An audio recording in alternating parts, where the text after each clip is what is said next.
नमस्कार. माझं नाव विजय पवन निवृत्ती खाडे. मी पनवेलमध्येच राहतो.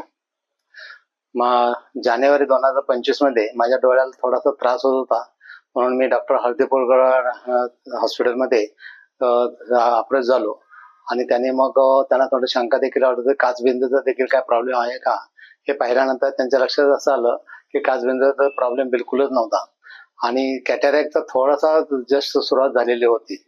त्यावेळी डॉक्टरने मला सांगितलं की तुम्हाला आता लगेच काही गरज नाही आहे, तुम्ही अजून 1 वर्षभर असंच हे करू शकता आणि ज्यावेळी तुम्हाला वाटेल की थोडा त्रास व्हावं लागलाय त्यावेळी तुम्ही माझ्याकडे अप्रोच करा. तर मागील 1.5 महिन्यापूर्वी मी असंच संध्याकाळच्या वेळी 4 व्हीलर गाडी चालवत असताना 5:30 पावणे 6च्या दरम्यान देखील सूर्यप्रकाशाचा एवढा माझ्या डोळ्यावर परिणाम झाला की मला तेवढ्या उजेडात देखील समोरून काही दिसत नव्हतं आणि बऱ्याच वेळा रात्रीची गाडी चालवत असताना देखील समोरून गाडीच्या प्रकाशामुळे मला माझ्या डोळ्यांनी पुढचं काहीच दिसत नसायचं. म्हणून मी परत अप्रोच झालो डॉक्टरांच्याकडे आणि मग डॉक्टरांनी सर्व त्या टेस्ट घेतल्या आणि त्या टेस्ट घेतल्यानंतर सांगितलं की कॅटॅरॅक्ट ऑपरेशन आता तुम्हाला काही करायला हरकत नाही. आणि मग हे करत असताना मग त्याचे सिस्टीम त्यांची जी आहे अगदी राईट फ्रॉम रिसेप्शन पासून मग ते सिस्टर्स असतील, इतर डॉक्टर जे आहेत त्यांचे सबऑर्डिनेट डॉक्टर आणि स्वतः डॉक्टर हळदीपूरकर आणि सर्व टेस्ट घेतल्यानंतर माझं ऑपरेशनची त्यांनी मला तारीख दिली 15 तारखेला या महिन्याच्या. मग ते उजव्या डोळ्याचं ऑपरेशन केलं आणि त्याच्यानंतर मग 18 तारखेला आज 10व्या डोळ्याचं ऑपरेशन केलं.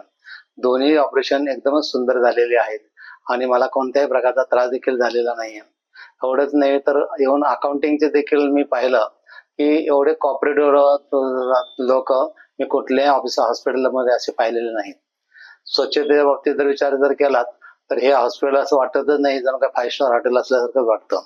आणि तिथे मिळणारी सेवा, नंतर पेशंटशी बोलण्याची त्यांची पद्धत की स्वतः डॉक्टर जरी फॉर एक्झाम्पल अनेस्थेसिया डॉक्टर आले, पहिले नमस्कार, आपलं नाव सांगितलं आणि काय ऑपरेशनचं तुमची सिस्टीम कशी असणार आहे या सर्व गोष्टी सांगितल्या, म्हणजे जेणेकरून पेशंटच्या मनामध्ये कोणतीही भीती मुळातच घालून टाकतात. आणि जर थोडंसं काय वाटलं की थोडासा त्रास होण्यासारखा आहे ते अगोदर सांगत असल्या कारणाने पेशंटच्या मनात राहतं की आपलं हे अगोदर सांगितलं होतं, आपल्याला डोळ्यामध्ये थोडी चणचण होणार आहे. ह्या अशा सर्व गोष्टी परिपूर्ण असं हॉस्पिटल मला वाटत नाही की आपल्या आशिया खंडात कुठे असावं असं मला वाटत नाही.